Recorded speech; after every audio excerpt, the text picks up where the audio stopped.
Dans la nuit du mercredi 19 juillet 2017, des coups de feu sont entendus à Abidjan, à l'école de police à Cocody et à Yopougon.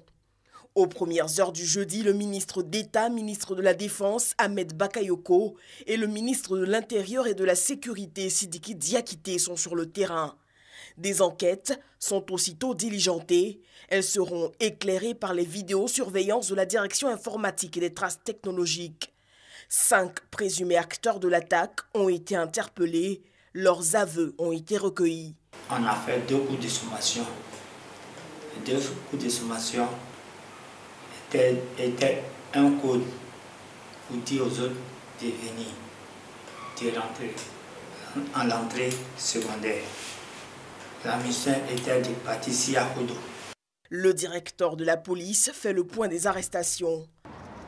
Plusieurs personnes ont été interpellées, dont les principaux acteurs.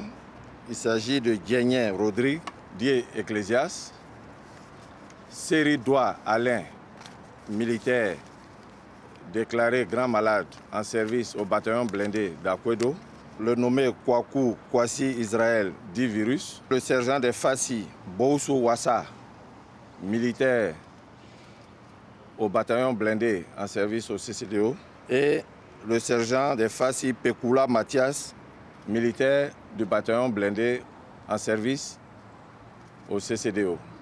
Les investigations se poursuivent. Elles devraient permettre de mettre la main sur toutes les personnes impliquées dans l'attaque. Ce sont les mêmes individus qui ont sévi à Azagué et les enquêtes sont toujours en cours.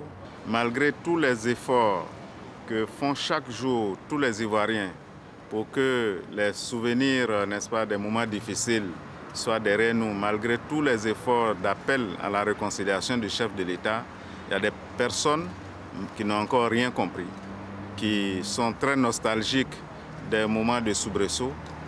Mais heureusement que nos forces aussi sont là, et tout le peuple d'ailleurs, pour faire barrage à ces mauvaises intentions. L'occasion pour le ministre de la Sécurité et de l'Intérieur de rassurer les populations quant aux dispositifs sécuritaires déployés autour des Jeux de la francophonie. La francophonie se déroule dans de très bonnes conditions, comme vous le constatez. Tous les sites sont sécurisés.